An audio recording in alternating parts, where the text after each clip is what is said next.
Bab 137. Duel tes kekuatan. Kenapa Surapati? Kau menantangku? Seru sang Resi Mahapala, seraya mencibir ke arah muridnya itu. Sama sekali mata batin Resi Mahapala tengah gelap saat itu, getar batinnya sama sekali sedang tak peka menilai kondisi, power, muridnya saat itu. Bisa jadi dia menganggap semaju-majunya peningkatan level kemampuan muridnya, pastilah masih berada di bawah level dirinya. Sepertinya itulah anggapan yang tertanam dalam benaknya. Hal yang tentunya salah besar. Ya, saya menantang guru untuk menegakkan martabat saya. Selama ini saya berusaha membalas kematian saudara-saudara saya dengan membuat kerusuhan dan pergolakan di telatak Kalpataru seorang diri.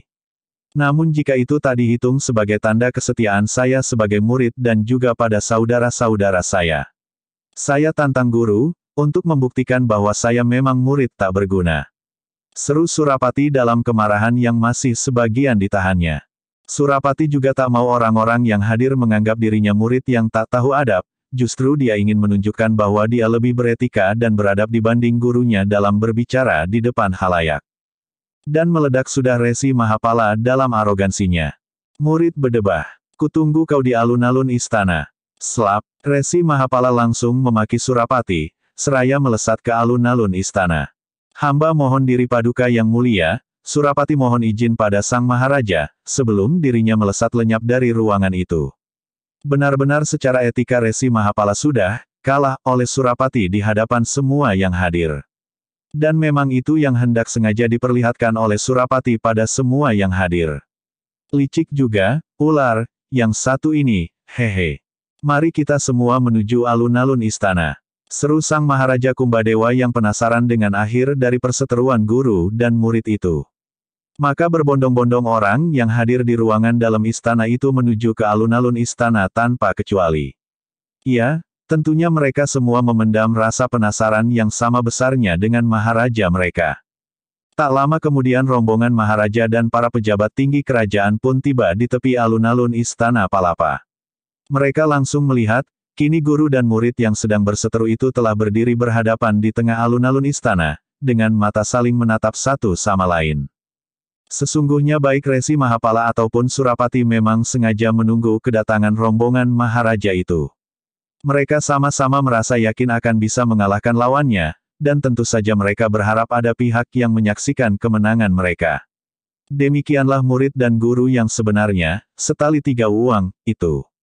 Surapati. Kuberi kau kesempatan menyerang lebih dulu.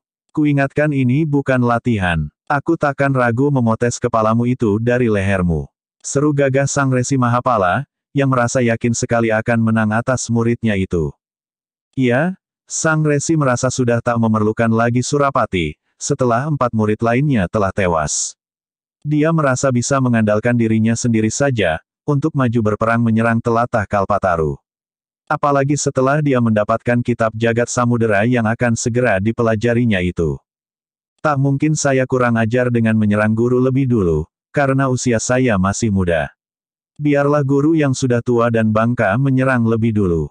Seru Surapati membalas. Sepintas memang terkesan sopan, namun sebenarnya ucapan Surapati penuh dengan ejekan pada gurunya yang dikatakannya, tua bangka itu. Hehe. Setan alas. Berdebah kau murid durhaka. Haiyahaha. Byarrs hahaha.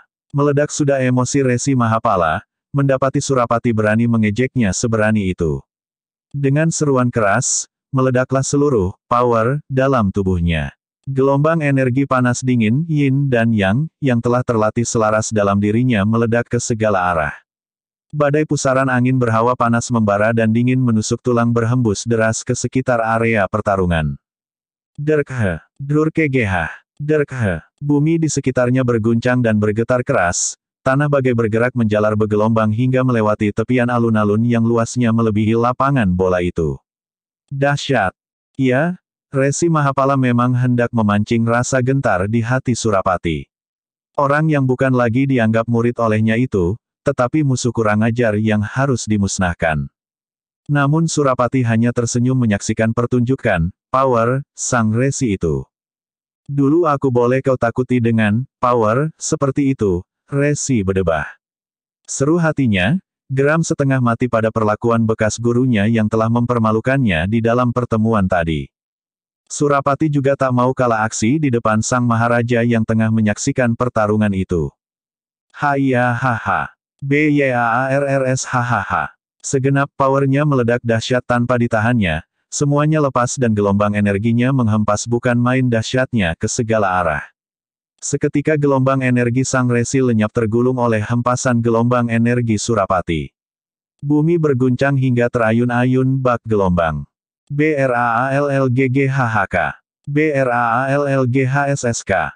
Akhirnya bumi di bawah pijakan kaki Surapati ambyar dan amblas membentuk cekungan dalam dengan diameter sekitar 7 meteran. Kaki Surapati terlihat melayang di atas permukaan bumi. CLAAPHH. CLAAPPHHS. Muncul aura dua sayap hitam besar di punggung atas Surapati. GILAA. EDANN. Dahsyat luar biasa. Terdengar seruan-seruan terkejut dan kagum bukan main dari sang maharaja dan para bawahan di sekitarnya. Mereka sungguh tak menyangka, bahwa Surapati memiliki power di luar batas perkiraan mereka semua. Ah, dari mana kau pelajari ilmu itu? Dasar murid pengkhianat, teriak sang resi marah dan iri.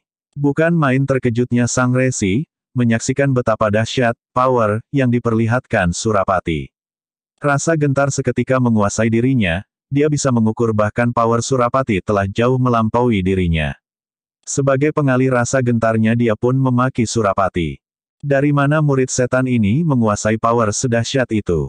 Batin sang resi bergidik. Gagal sudah, niatnya, untuk tampil, super gagah, di hadapan sang maharaja dan yang lainnya.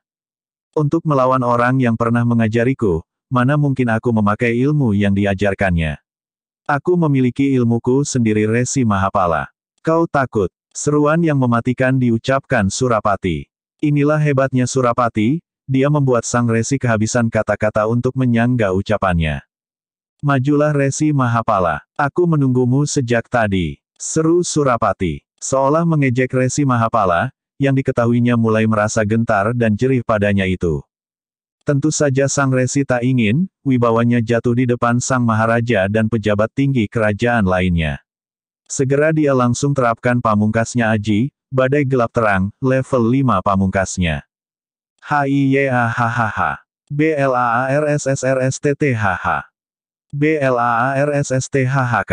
Dengan seruan keras sang resi hentakkan dua kepalan tangannya ke kanan dan kiri.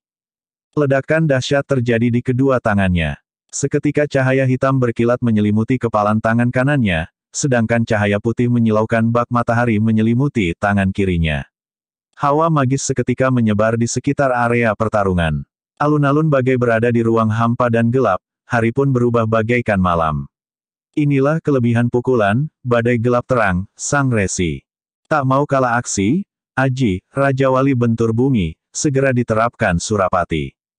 Hups, BYARRSHH. Seketika sosok Surapati diselubungi api hitam yang berkobar bak api neraka, kedua telapak tangannya membentuk cakar seekor Raja Wali. Kian lama selubung api hitam berkobar yang menyelimuti Surapati bertambah besar dan membesar. Hawa panas luar biasa menebar di sekitar alun-alun istana. Tampak rerumputan di sekitar alun-alun melayu dan mati seketika, hawa super panasnya bahkan menyebar luas hingga ke posisi sang resi berada. Bab 138. Dua kabar gila. Ah, gila, telapak kakiku bagai menapak bara neraka. Bedebah kau Surapati, maki batin sang resi, seraya mengeluh marah. Dilihatnya seluruh rumput di alun-alun istana telah mati dan berubah warna menjadi hitam, tanah pun retak-retak bagai bertahun tak terkena air. Dahsyat! Slap! Sosok sang resi langsung melenting ke udara kerahkan ilmu meringankan tubuhnya, dengan kedua kepalan tangan tetap manjing diselimuti cahaya putih menyilaukan dan hitam berkilat. Lalu, HIYAHHH, SPLAZTHHSSH, WUSSSHHH. Sang resi berseru keras seraya hantamkan kedua kepalanya ke arah Surapati di bawahnya. Dua bola cahaya hitam dan putih bak batu meteor besar melesat deras hendak menghantam Surapati. Tekanan gelombang energi dari angkasa seketika langsung dirasakan oleh Surapati. HIYAHHH, WURRRSSSTTHHK. Surapati arahkan hantaman cakar hitam pekat yang berkobar panas luar biasa itu ke atas. Dia hanya kerahkan 3/5 powernya dalam pukulan ini. Bola hitam pekat berkobar bak api neraka seketika melesat cepat ke angkasa. Bola raksasa hitam itu langsung membentur dua bola cahaya putih dan hitam, yang dilepaskan Sang Resi. BLAAMMMPPPSSHHHKK. KRAAGGHHKK. WUSSHH. Udara di alun-alun istana meledak pecah bergelombang, menghempaskan hawa panas luar biasa yang menebar ke segala arah. Surapati kembangkan aura sayap hitamnya memeluk dan menutupi tubuh depannya, bagai seekor kelelawar melindungi diri dengan sayapnya. Bumi pun bergetar hebat, tanah di bawah pijakan Surapati amblas lebih dalam akibat tekanan energi pukulan Sang Resi, namun Sang Resi sendiri terhempas tinggi ke angkasa. Hoaks! Sang Resi muntahkan darah segar, saat sosoknya terhempas ke atas akibat daya hantam pukulan dahsyat Surapati yang tak kuat ditahannya. Dia beruntung karena Surapati tak mengerahkan penuh powernya. Andai Surapati mengerahkan 3/4 saja dari powernya, pastilah nama Mahapala tinggal kenangan belaka. Slap, Surapati cepat melesat ke angkasa dan menyambar sosok Sang Resi, yang saat itu mulai tak sadarkan diri dalam keadaan terhempas. Taf, slap, setelah menangkap sosok Sang Resi, Surapati kembali melesat turun dengan cepat. Jangan mati dulu Resi berdebah. Kau masih bisa kumanfaatkan untuk menjadi pembantuku dalam perang nanti, bisik batin Surapati. Demikianlah, betapa licin dan memandang cukup jauh ke depan, dalam rencana jahatnya si Surapati ini. Dia, bahkan memiliki cukup kendali diri atas emosinya. Sungguh musuh yang sangat berbahaya bagi telatah Kalpataru kelak. Taf, Surapati jejakkan kembali kakinya di tengah alun-alun istana, dengan membawa sosok Sang Resi yang lemah tak berdaya. Direbahkannya sosok bekas gurunya itu, ditotoknya beberapa bagian tubuh Sang Resi. Lalu Surapati mengalirkan hawa murninya ke tubuh Sang Resi. Hoeks, hoeks, 2 kali Sang Resi memuntahkan gumpalan darah hitam dari mulutnya. Dan wajahnya seketika kembali memerah segar, setelah sebelumnya seputih kapas.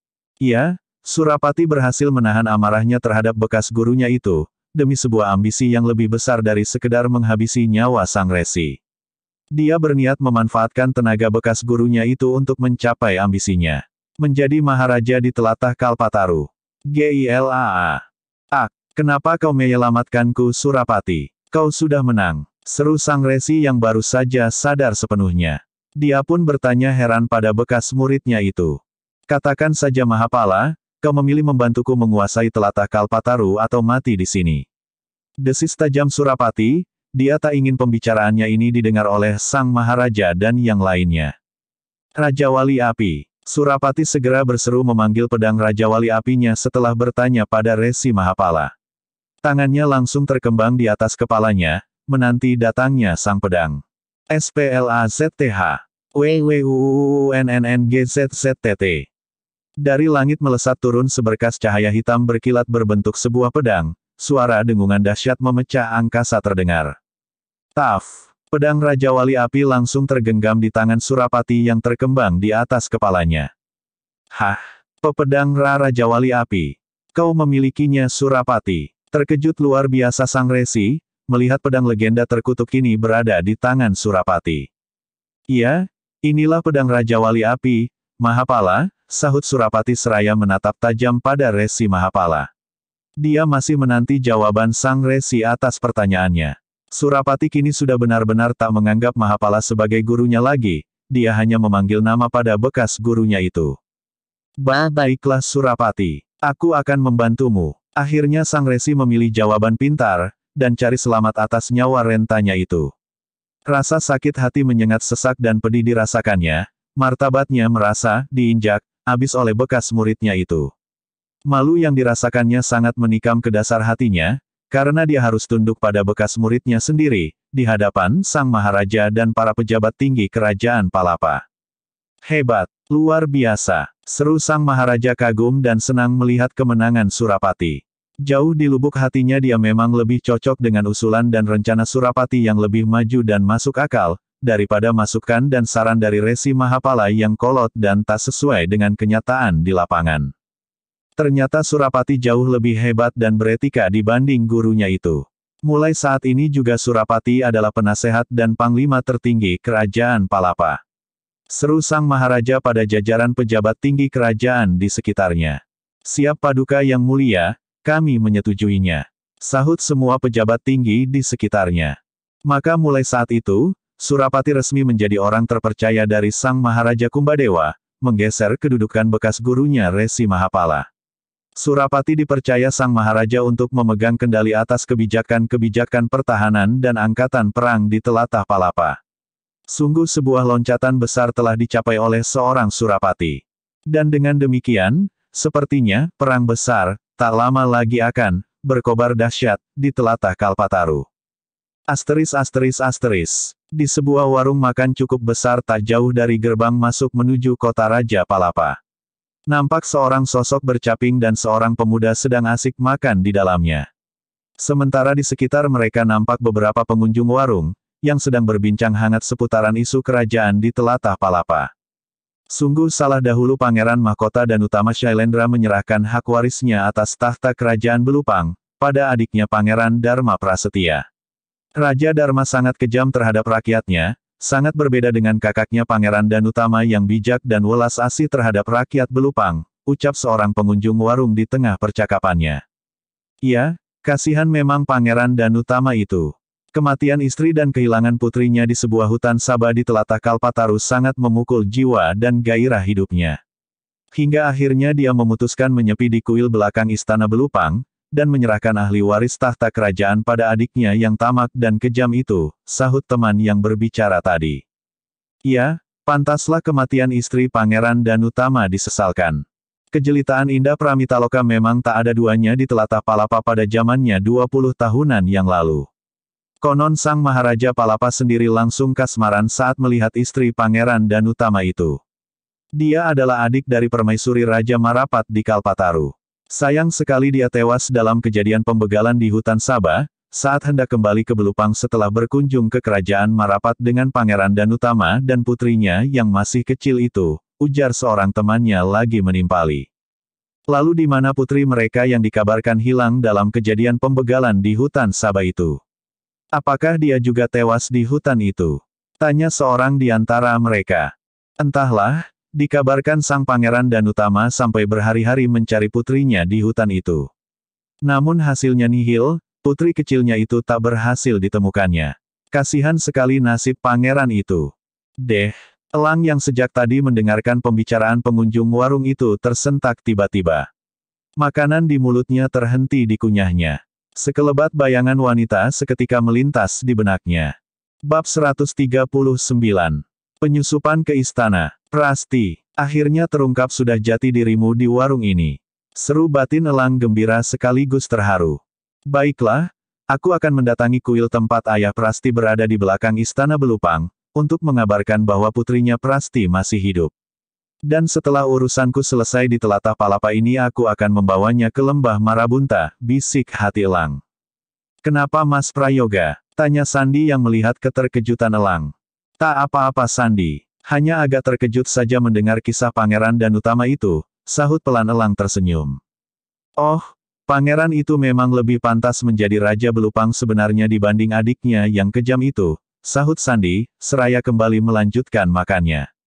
Sandi, bisakah kau antarkan aku melalui jalan tercepat menuju ke kerajaan Belupang setelah ini? Tanya Elang. Tentu saja bisa Mas Prayoga. Jarak dari sini ke perbatasan kerajaan Belupang tak sampai setengah hari perjalanan dengan berjalan kaki. Tapi kenapa mendadak sekali kita ke sana Mas? Sahut Sandi seraya bertanya. Sandi merasa Elang menyimpan sesuatu maksud tersendiri, dengan keinginannya ke wilayah Belupang secara mendadak. Ada seseorang yang hendak kutemui di sana Sandi, akhirnya Elang merasa tak enak menutup-nutupi maksud kedatangannya ke Belupang terhadap Sandi. Ah, baiklah. Sahut Sandi tanggap. Dia tak lagi berniat bertanya tentang siapa yang hendak ditemui Elang. Oh ya Mas Prayoga, kebetulan 2 hari lagi di Lembah Tengkorak yang masih masuk wilayah sebelah selatan Belupang, akan ada pertemuan para pendekar telatah Palapa yang diadakan oleh Mas Mandala. Kita bisa hadir bersama di pertemuan itu Mas, ujar Sandi memberitahukan. Wah, kalau begitu sekalian saja kita ke sana setelah urusanku selesai Sandi, sahut Elang tersenyum senang. Akhirnya usai makan di warung itu, Elang dan Sandi segera melesat menggunakan ilmu meringankan tubuh mereka menuju ke kerajaan Belupang. Elang meminta Sandi di depan sebagai penunjuk arah, dia hanya mengimbangi saja kecepatan Sandi yang melesat di depannya itu. Taf, taf. Akhirnya Sandi menghentikan lesatannya, saat mereka berdua telah tiba di perbatasan kota Raja Belupang. Sebaiknya kita memang masuk kota Raja Belupang dengan berjalan biasa saja Sandi, ucap Elang, menyetujui isyarat yang diberikan Sandi, dengan berhenti menggunakan ilmu meringankan tubuhnya di pinggiran perbatasan kota Raja Belupang itu. Benar Mas Prayoga, sahut Sandi tersenyum. Cukup jauh mereka berjalan sambil melihat-lihat pemandangan di kota Raja Belupang itu. Nampak rumah-rumah kembang, rumah judi dan deretan kedai minuman serta rumah makan mendominasi, di pinggir sepanjang jalan ibu kota kerajaan Belupang itu. Sebuah pemandangan yang tak terlalu menyenangkan bagi Elang, karena semua itu seperti dikhususkan bagi pemilik uang saja.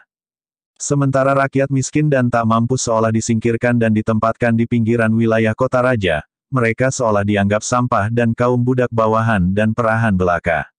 Sungguh hal yang menunjukkan, bahwa raja di wilayah Belupang itu lebih berpihak pada para pemilik usaha dan kaum beruang. Karena mereka mampu membayar pajak dan upeti, lebih, pada pihak kerajaan, daripada berpihak pada rakyat miskin yang sulit untuk membayar pajak dan upetinya itu. Tak lama langkah keduanya terhenti tak jauh dari gerbang kerajaan Belupang yang terletak di pusat kota raja. Hari menjelang senja saat itu, akhirnya Lang memutuskan untuk menanti hingga malam tiba, untuk bergerak menyusup menuju kuil di belakang istana Belupang itu. Sebaiknya kita ke kedai minuman saja dulu Sandi, ajak Lang seraya merangkul pundak Sandi, menuju ke sebuah kedai minuman yang tak jauh dari gerbang kerajaan tersebut. Mereka masuk ke kedai minuman itu dan memilih duduk di meja bagian belakang, karena Elang memang hendak mengatakan rencana penyusupannya pada Sandi. Mereka berdua memesan wedang jahe segar sebagai minuman di senja hari itu. Kedai minuman memang agak sepi di waktu senja seperti itu. Sandi, jujur saja aku berniat menemui Pangeran Danutama di kuil belakang istana Belupang itu, ujar Elang akhirnya memberitahukan maksudnya pada Sandi. Ah, sudah kuduga Mas Prayoga pasti memiliki maksud tertentu menuju ke Belupang secara tiba-tiba, sahut Sandi yang nampak tak begitu terkejut, mendengar ucapan Elang. Karena memang dia sudah menduganya, namun yang cukup mengejutkan Sandi adalah orang yang hendak ditemui Elang ternyata adalah Pangeran Danutama. Iya Sandi, karena sepertinya aku tahu, di mana keberadaan putri sang pangeran yang hilang di hutan Saba itu, ucap Elang tenang. Hah, barulah Sandi merasa benar-benar terkejut saat itu. Tak disangkanya Elang memiliki kabar sepenting itu, terkait putri sang pangeran Danutama yang telah hilang sejak hampir 20 tahun yang lalu itu. Hari telah malam, saat dua buah sosok berkelebat cepat di atas istana kerajaan Belupang. Dua sosok itu terus melesat hingga melewati atap istana kerajaan.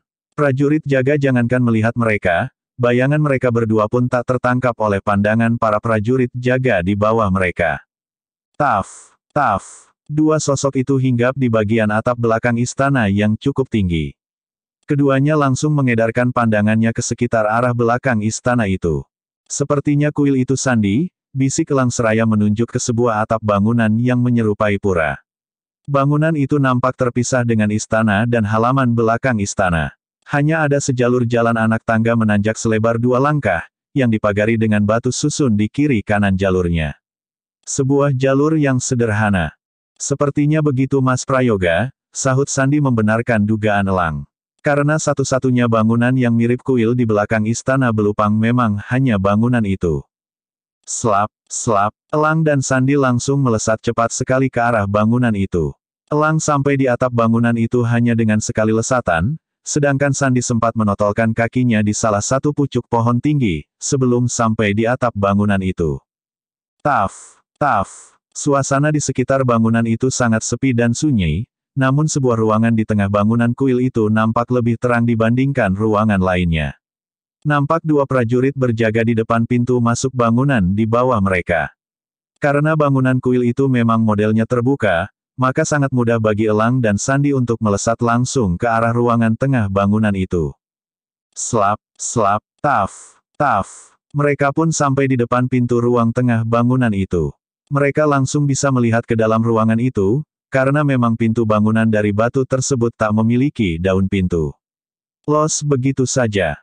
Nampak seorang pria parubaya berusia sekitar 57-60 tahun sedang duduk dalam posisi bersila di tengah ruangan itu. Wajahnya tampak begitu damai, garis-garis kegagahan dan ketampanan masih jelas tampak di wajahnya.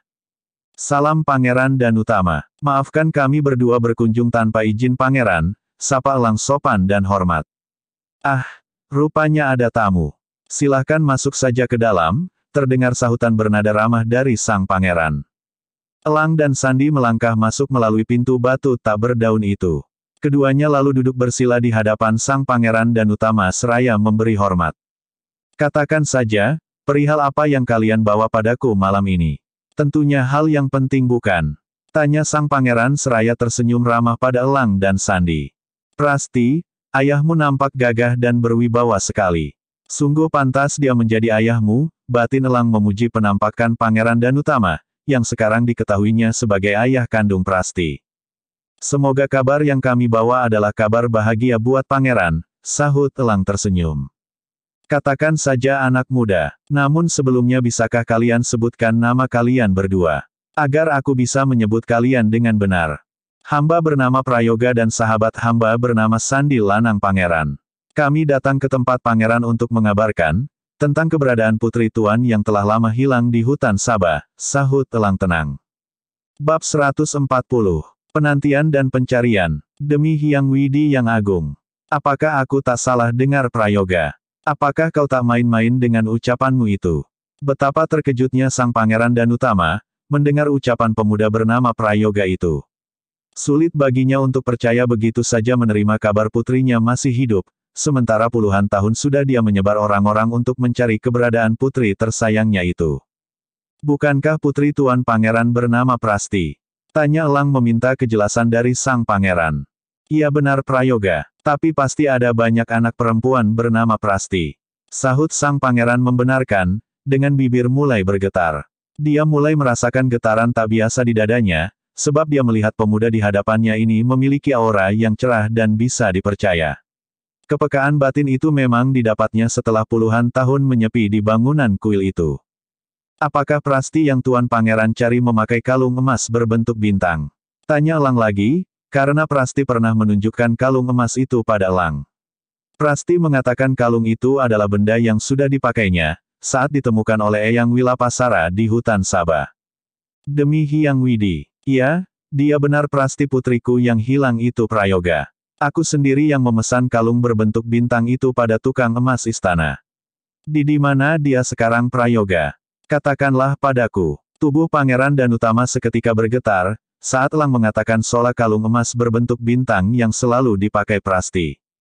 Hilang sudah pertahanan hati sang pangeran, suaranya serak dengan mata beriak membasah saat bertanya pada Elang.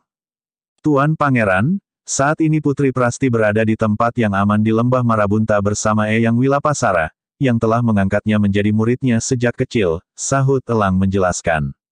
Ah, Eyang Wilapasara mengangkat putriku menjadi muridnya. Syukurlah, tenang rasa hatiku sekarang. Putriku Prasti berada di tangan orang yang terpercaya. Dia adalah tokoh sepuh mumpuni di wilayah Sabah, lokasi yang dekat dengan kejadian pembegalan puluhan tahun yang lalu itu. Terima kasih atas kabar bahagia ini Prayoga, entah dengan apa aku membalas budimu ini. Seruan terkejut terdengar dari mulut sang pangeran. Hatinya mendadak merasa nyaman dan terharu, saat tahu Prasti telah dijadikan murid oleh Eyang Wilapasara. Dia pernah mendengar sepak terjang Eyang Wilapasara, seorang tokoh sepuh golongan putih yang sering membantu kerajaan Sabah. Bergulir sudah air matanya dalam rasa syukur atas keselamatan putri tersayangnya itu. Tak perlu seperti itu Pangeran. Prayoga sudah sangat senang mengetahui Prasti adalah benar putri Tuan Pangeran. Baiklah, sekarang akan Prayoga coba memberitahukan kabar ini pada Eyang Wilapasara di sana, ujar Elang tersenyum senang. Sungguh dia merasa ikut gembira, karena akhirnya Prasti menemukan kembali silsilahnya itu. Apa? Memberitahukan pada Eyang Wilapasara sekarang. Bagaimana caranya Prayoga? Seru kaget dan bingung sang pangeran, mendengar ucapan Elang. Hah? Apakah dia bisa ilmu itu? Batin Sandi ikut tersentak kaget. Dia menduga Elang akan menerapkan aji, rogo sukmonya, suatu ilmu yang paling mungkin dilakukan, untuk berkomunikasi dengan orang yang berada jauh dari posisinya. Prayoga akan coba berbicara dengan Eyang Wilapasara dengan ilmu, lintas batin Tuan Pangeran, sahut Elang tersenyum tenang. Perlahan Elang pejamkan matanya seraya fokus pada sosok Eyang Wilapasara. Hah? Sandi tak bisa lagi menyembunyikan keterkejutannya, mendengar Aji, lintas batin akan digunakan oleh Elang. Ilmu lintas batin adalah ilmu yang jauh lebih tinggi levelnya dibanding Aji, Raga Sukma, dan hanya tataran poro sepuh saja yang biasanya menguasai ilmu itu. Termasuk gurunya Eyang Sepikul. Seketika respeknya pada Elang makin mendalam. Mas Prayoga, muda usiamu namun ilmumu begitu sepuh. Sepertinya belum tentu 100 tahun sekali muncul pemuda dengan kemampuan sepertimu, batin Sandi Lanang kagum. Eyang Wilapasara. Elang datang membawa kabar bahagia untuk Prasti dan Eyang. Ah, Elang tumben sekali kau menggunakan ilmu ini. Ada kabar apakah di sana Elang? Sahut batin Wilapasara, yang saat itu tengah berada di ruang semedinya. Eyang, Elang berhasil menemukan ayah kandung dari Prasti di wilayah Belupang Telatah Palapa. Dia adalah seorang pangeran di kerajaan Belupang bernama Danutama, Eyang. Demi Hyang Widi yang agung. Ini benar-benar berita baik bagi Prasti dan Eyang. Terima kasih Elang, Eyang akan segera mengantarkan Prasti pada ayah kandungnya itu. Baik Eyang, Elang pamit dulu. Belap, Elang kembali membuka kedua matanya, dia langsung tersenyum ke arah sang pangeran Danutama. Tuan Pangeran, dalam waktu dekat Eyang Wilapasara sendiri yang akan datang mengantarkan putri Pangeran Prasti ke istana Belupang ini, ucap Elang.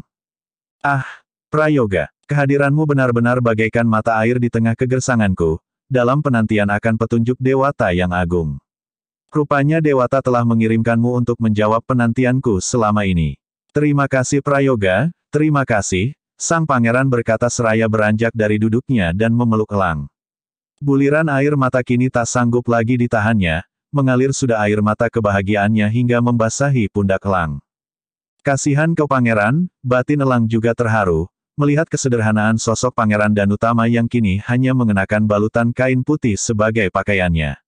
Sungguh total penyerahannya pada sang dewata, sehingga dia rela melepaskan ahli waris tahta kerajaan atas dirinya dan menyerahkannya pada adiknya. ******. Sementara itu sosok wanita bercaping nampak duduk sendirian di sebuah meja di kedai minuman, yang terletak di kota raja kerajaan Belupang. Ya, wanita bercaping itu adalah Kirani, dia bermaksud datang lebih awal dari waktu pertemuan para pendekar di Lembah Tengkorak. Nampak wajah Kirani kini begitu dingin dan acuh terhadap suasana di sekitarnya.